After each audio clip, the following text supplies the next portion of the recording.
Black Clover's final saga is officially underway, and Asta's part in it is something fans didn't see coming. He's been thrown far away from the Clover Kingdom, into the distant land of the sun. Now stuck in Captain Yami's homeland, Asta is going to have to do some heavy-duty training if he wants to take on Lucius Obratis and save his world.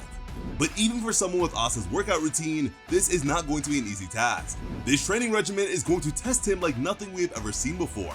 In this video, we'll be breaking down what is ahead in Black Clover and looking at just how this training arc might go. Let's get to it. Part 1. Key is the key. We are a fair way into the Land of the Sun arc now, and the basic deal is clear. Asta has been receiving training from Yami Ichika, the little sister of our Captain Yami, who, as we've already seen, shares his friendly disposition. However, this regimen has already paid off.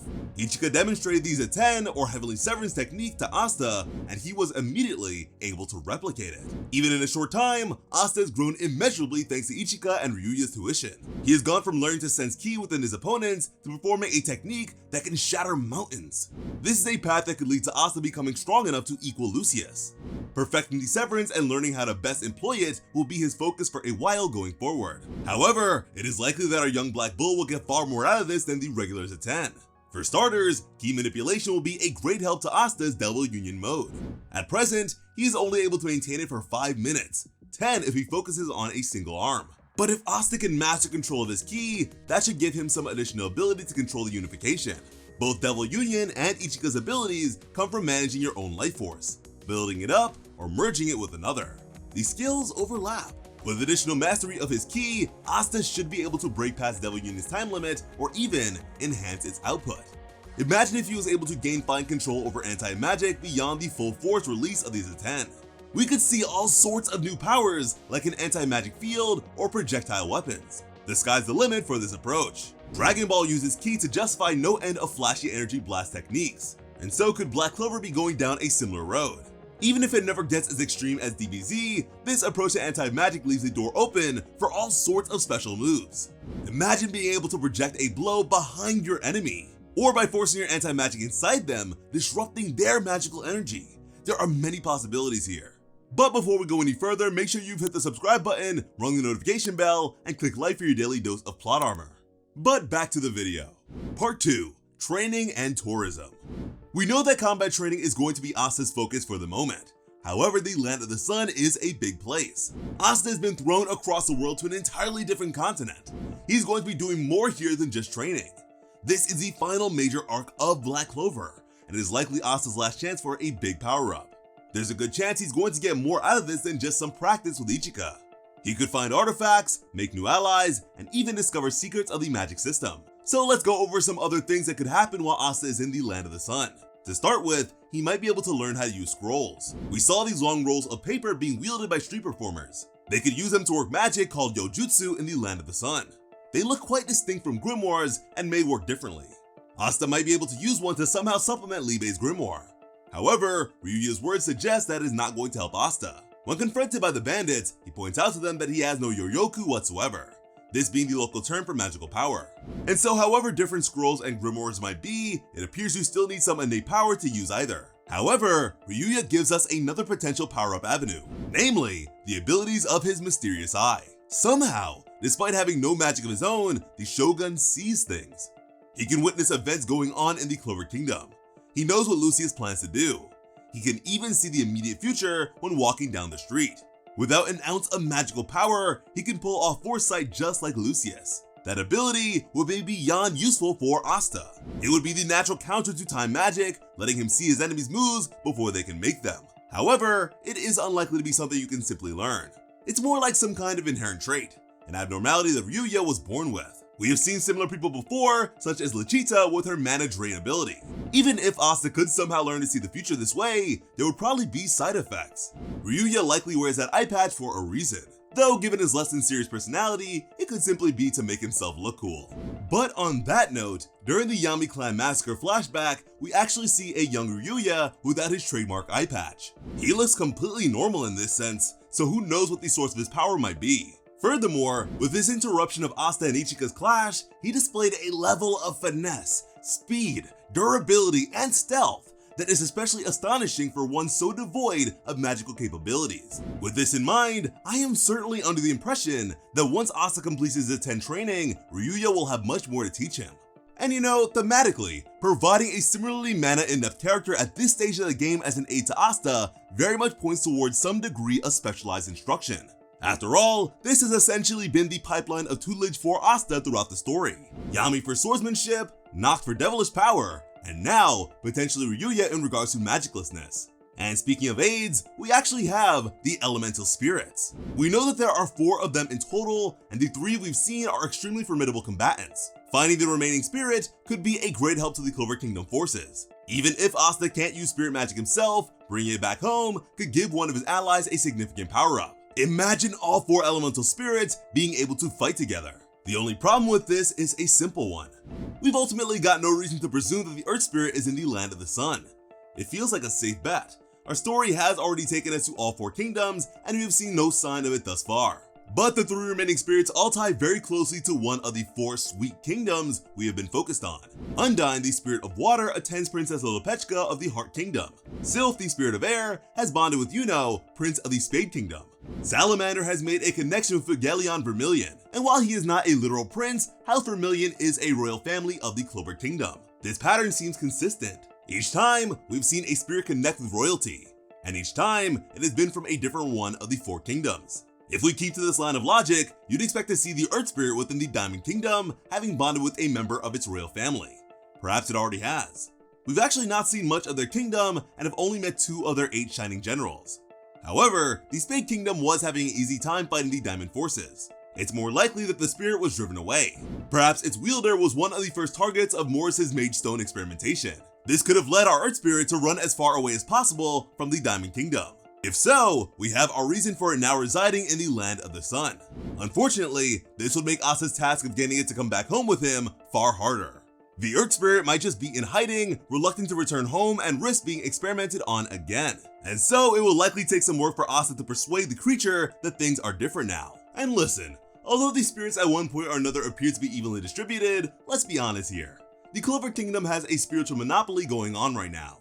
Fugelion took the Fire Spirit, Noelle currently has Undyne, and Yuno, despite being a Spade Kingdom royal, is loyal to and resides in the Clover Kingdom. So I am inclined to believe that the Earth Spirit will share a similar fate.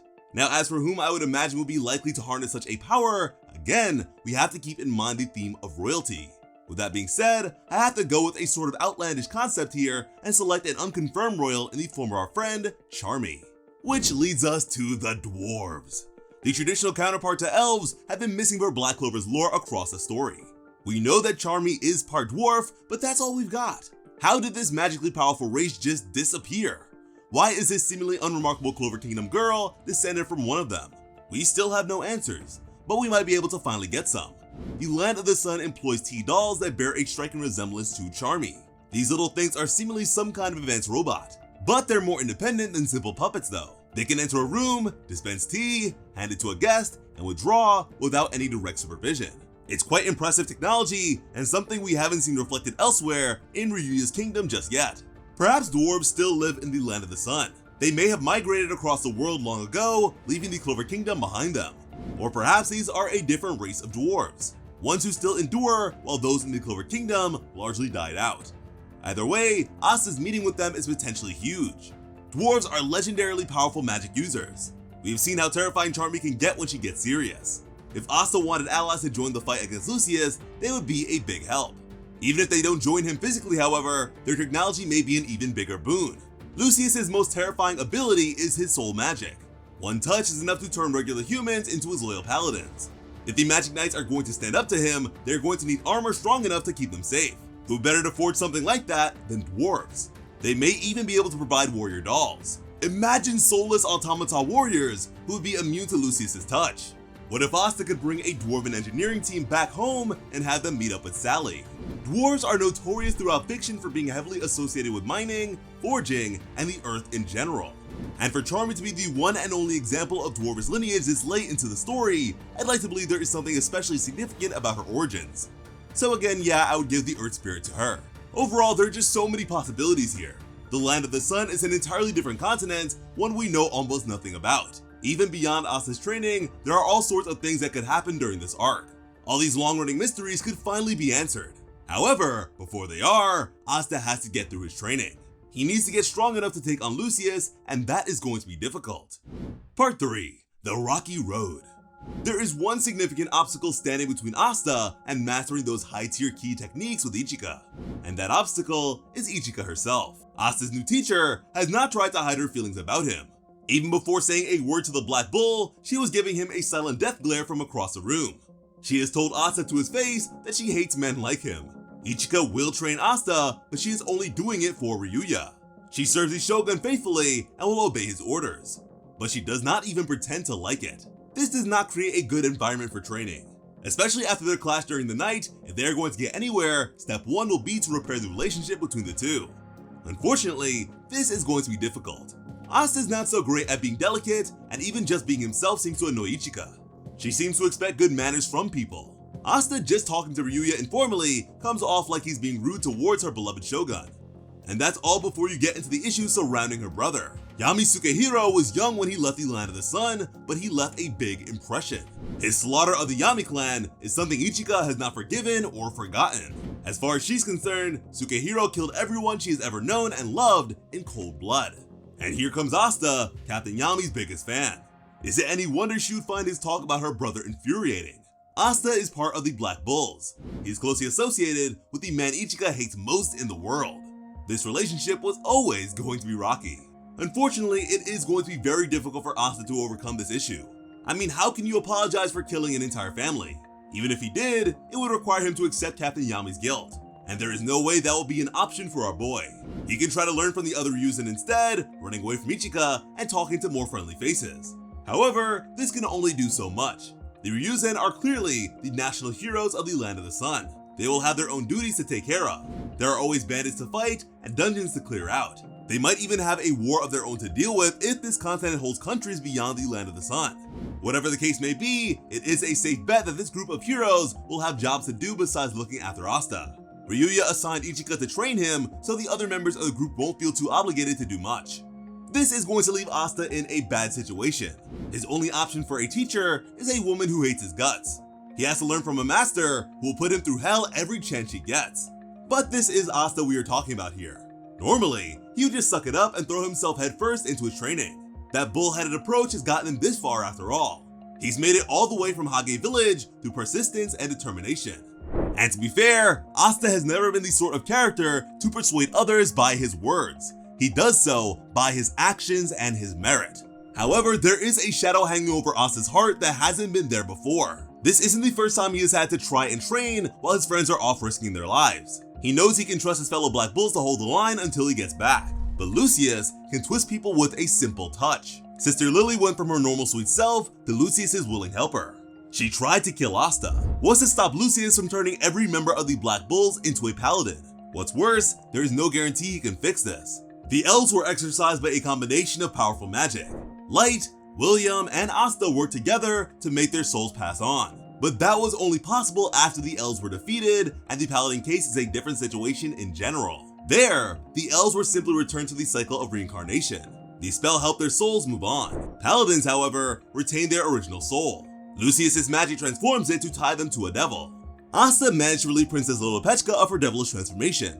But then again, being a curse from Megecula, it may simply be more topical in comparison to the depth associated with the alteration of one's soul. Lucius may very well be the only one who could change them back. And with that, Asta's one chance to save Sister Lily is relying on the mercy of a man who doesn't have any. Even beyond Lily and his fellow Black Bulls, there is one figure Asta has to be worried about. The good sister is not the main damsel in distress for Asta to rescue in this arc. Instead, that is Julius Noachrono. Asta still cares about the Wizard King and wants to free him from Lucius's control. However, we have no idea if that is even possible. The Paladins are an artificial creation, so it's reasonable to think what was done to them could be repaired. But Lucius has told us he and Julius have always been like this. They were born as the Supreme Devil Host, two souls in one body. That is simply how they are. Would it even be possible to separate them by magic? Anything that forces Lucius out might take Julius with him. Asta may end up having to slay the Wizard King to save the world. He would finally surpass Julius and earn that title, but it will be in the most tragic way possible. Part 4. LIEBE. With all the excitement of their trip to the Land of the Sun and the shock of the revelations around Lucius Ogratis, it is easy to forget the one companion Asta has left. But LIEBE is still with him. Ryuya has confirmed as much. He sent the devil for his own round of treatment. Asta has managed to keep his brother with him, even halfway across the world. LIEBE's past must make Lucius's plan feel strange to him. As a weak lower-ranking devil, he was ruthlessly tormented by the greater powers of the underworld. LIEBE hates devils with a passion, but Lucius has changed what that word even means. He can purify devils, robbing them of the instinct to cause pain. He has already done this to almost everyone in the underworld. Our villain has transformed LIEBE's tormentors into some kind of refined, higher beings. The paladins are completely different from everything else we have seen from devil hosts. They are calm, polite, holy warriors. They are claiming that they want to make the world better. This has to have left LIEBE feeling bizarre, especially if he figures out that the underworld's been affected by this. Imagine if everyone who ever hurt you just repented overnight. The world he left behind, the world he hated, might have become something LIEBE could tolerate. It may even be nice. But it's not really them anymore, and that's a more positive view. Lucius's first concern is humanity. He appears to be simply using purified devils as a way to create his paladins. It's unclear if the resulting creature is just the devil, the human, or something between the two.